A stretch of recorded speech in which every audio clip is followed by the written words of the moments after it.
I would be remiss if we spent this time together and we didn't talk a little about Herbalife. For those of you who don't know, and Bill was going to explain more, this is a direct selling scheme, which the day I came to see you in New York, you were about to, or that day you were launched your PhD length report on all the various problems with Herbalife.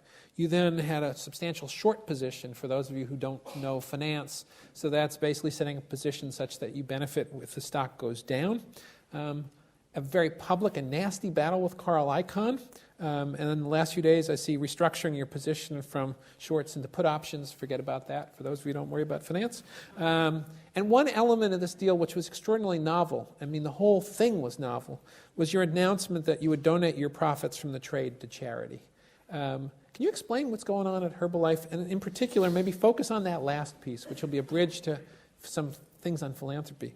You know, what were you trying to accomplish? And what was this announcement about donating profits from the trade to charity, and why did you do that? Okay, so as you mentioned earlier, so about 11 years ago, I came out with a white paper called Is MBIA AAA, where I questioned the AAA rating of a company called MBIA. I disclosed on page 1 of that report that I had shorted the stock and bought CDS, a kind of an insurance product betting on the company's credit deterioration, and caused a bit of a stir with this paper. The company did not like the paper. And they, as the largest guarantor of New York State and city bonds, decided they wanted to get back at me. And they called up Eliot Spitzer, who was the then presiding attorney general in New York, and said, look, there's an evil guy saying that we don't deserve our AAA rating. And, you know, Moody's and S&P say we're AAA. Who's this guy? And Moody's and S&P would later lose some credibility after this. But this was a 150 to 1 levered company. It was guaranteeing a whole sort of very risky subprime CDO, CDO squared, CDO cubed, and so on and so forth. And it was insolvent based on the exposures, and a good analyst digging deeply could determine that. And I came public with this, and I was largely ignored. And I kept at it because I'm a persistent guy. And I made a series of presentations. I'll see if I remember some of the names of them. But anyway, so I made a series of presentations. And no one was really paying attention. The stock was 73. The insurance just kept getting cheaper and cheaper, meaning no one believed that we were right. And one day at my last presentation, I said, oh, by the way, no one ever believes me on this one. They say, well, you're short, so how can we believe you? Because you're going to profit if it declines. So I said at a conference, I said, okay, I hereby commit to give away 100% of any personal profit I make from this investment. That day was the high for the stock, and it went from 73 to $3 a share. And the credit protection went from 13 basis points to 2,500. We made $1.6 billion or $700 million. I personally made $150 million.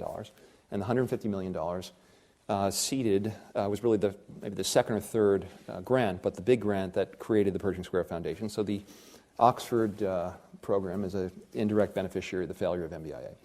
Thank you. The failure of the financial system actually has a silver lining. I love that. So the problem with short selling is it's something that, even though it's perfectly legal, it's something that people have a degree of discomfort with. You know, it's almost perceived as un-American to bet against a company. And we, by the way, only do it in very rare circumstances, and generally only when we believe when it's good for America or good for the world for the company to disappear. And so in this case, you had a company that was assuming more and more credit risk and had only a tiny capital. They had $5 billion of capital and $1 trillion worth of obligations they were guaranteeing. And because they were AAA rated, banks and other institutions were not holding capital against these exposures because regulators say if it's AAA rated, you don't need to hold capital. So this was creating, in fact, in my testimony to the SEC, and there's a book called Confidence Game, which is about my battle with the company. And if you go to the Confidence Game website, all of my transcripts of testimony to the SEC and the Attorney General, actually online, you can read them. And in there, and this is early 2003 timeframe, I said there's going to be a credit crisis if you don't shut this company down. No one paid attention. Anyway, I came across a company. Anyway, so I think the giving away of the profits made people say, look, maybe this guy actually believes what he's saying. People paid a little more attention, and I think that helped. And it's probably going to give the money away anyway, so it's easy to give away when you don't have it. After you receive the $150 million, then it's really, oh, okay. So the second time round of consequence is a company called Herbalife. And Herbalife is a company that's reportedly in the nutrition business. They sell protein powder shakes, they sell vitamins, they sell herbal tea, they sell some nitric acid type things that supposedly are good for your heart. These are all commodity products. They're made by 5, 6, 10 different manufacturers. You can buy them at your local pharmacy. You can buy them at your local GNC if they have that here. You can buy them at your local supermarket.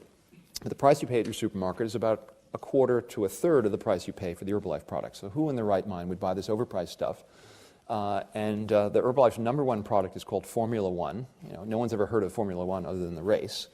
And it competes with a product called Slim Fast, which I guess many people in the room may have heard of. It's a product made by Unilever. Slim Fast sells 100 million, 150 million a year. Herbalife ostensibly sells 2 billion of the same product. Now, how is it that Slim Fast sales have been coming down every year, and the Herbalife product has been growing? It's sold by what they call a direct selling model, and the way that works is, your name is? Marianne. So Marianne comes to me and she says, Bill, don't I look terrific? I've been losing weight. I've got this product I've been using. And I said, wow, you look fantastic. And she said, would you like to try it? I said, sure. A friend approaches me, and says, hey. And so you try it. And then she says, hey, would you like to make a little money on the side? And in this economy, who wouldn't want to make a little money on the side? And she convinces me to become an Herbalife distributor. And she tells me that if I sign up 5 friends, and each of them sign up 5 friends, and each of them sign up 5 friends, pretty soon I'll be collecting royalties, and I can retire rich, or if I'm less ambitious, I can make some little money on the side. And as a unsophisticated, unemployed, low-income person, which is the target audience for Herbalife, this kind of pitch from someone I trust sounds appealing. And the unfortunate thing is that something in order of 99% of the people lose money.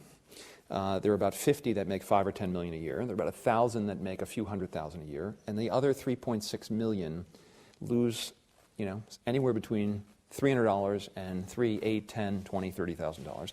And it's really a money transfer scheme. It's a pyramid scheme. It's like a chain letter. When you got one when you were a kid, send a dime to the following 11 people on the mailing list, and in 3 weeks you'll have $1,000. If you think about what a Ponzi scheme is, it's a money transfer scheme without a product. A pyramid scheme is a money transfer scheme with a product. And they do smart things like put the Herbalife logo on football jerseys of famous soccer stars, and they back various teams. That's very appealing to the Hispanic community, which is actually the target audience that they've been very successful with. Now, unfortunately, or fortunately, pyramid schemes are illegal. Now, here's a pyramid scheme. It's got a $7 billion plus market cap. It trades on the New York Stock Exchange. It's been in existence for 33 years. How is it possible that this company could be a pyramid scheme?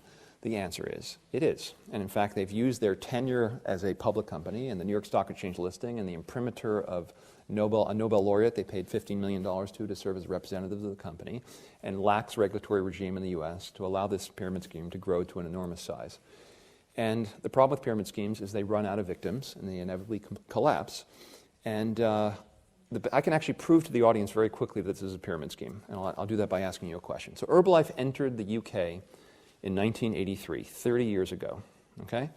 Pepsi has been in the UK for a longer period of time. But after 30 years, Pepsi had a good quarter last quarter, and they grew their sales at 3% in the UK.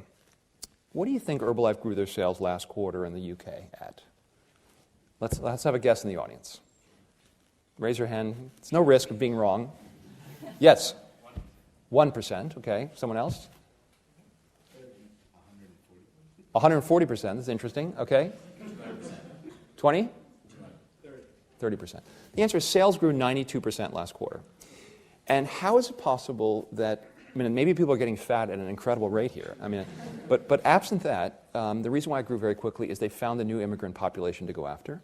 And this is a product where there is a boom as people get recruited, and then very quickly, when the population gets saturated, it collapses. Right now, the UK business grew enormously and then collapsed, and now it's beginning to grow enormously. It's maybe the Vietnamese population. I was with one of my investors and said, I think the women who work cleaning the office are Herbalife distributors, and I met with them. And people are convinced to become Herbalife distributors that you have to buy $3,000 worth of inventory in order to start getting these royalties. And what it is effectively an inventory loading type scheme. So anyway, so that's what the business is. We did probably 18 months worth of work before we came public. We hired one of the best law firms in the country, Sullivan & Cromwell, to do their own independent evaluation. If I'm going to say publicly a company's a pyramid scheme, I certainly would like the legal backing of one of the top law firms in the country. And both we and Sullivan concluded it was a pyramid scheme. And on December 20th, I made a public presentation. And there's a website called Facts About Herbalife. You can watch the presentation. There's lots of other data there. And so far, so good. Until Carl Icahn came along and bought 16% of the company, said it was totally wrong. And it seems like every day he goes on CNBC and says what a great company it is. And every time he says that, the stock goes up another couple of dollars. And in the meantime, the company's reporting very good financial results. But I'll make a prediction, and I don't know if I'm back here in a year. Maybe We'll invite you back. Okay. This business will be shut down. Okay. This business will collapse. I can't give you the precise date, but we will have made progress to that in that direction within 12 months. So that's my prediction for today.